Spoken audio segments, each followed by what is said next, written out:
السلام علیکم ورحمۃ اللہ وبرکاتہ۔ حجاز مقدس سے جاوید صاحب پوچھتے ہیں کہ اگر کوئی بندہ وضو کرے اور اس کے بعد اپنے شرمگاہ کو اعضائے مخصوصہ یعنی پرائیویٹ پارٹس کو ہاتھ لگائے تو کیا اس سے وضو ٹوٹ جاتا ہے؟ جی جاوید اقبال صاحب، جسم کے کسی بھی حصے کو چھونے اور مس کرنے سے وضو نہیں ٹوٹتا۔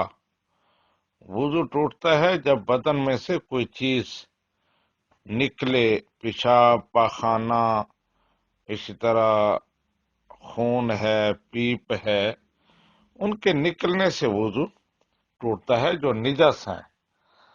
یا پھر بندہ سو جائے اور سو جانے کی وجہ سے بھی وضو اسی لیے ٹوٹتا ہے کہ معلوم نہیں نیند کے دوران کیا کچھ خارج ہوا ہے، ہو سکتا ہے ہوا خارج ہوئی ہو، کچھ بھی متوقع ہے، ممکن ہے، اس لیے سونے سے بھی وضو ٹوٹ جاتا ہے۔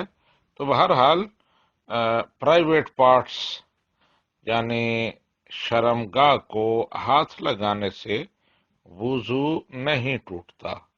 ھذا ما عندی واللہ ورسولہ اعلم بالصواب۔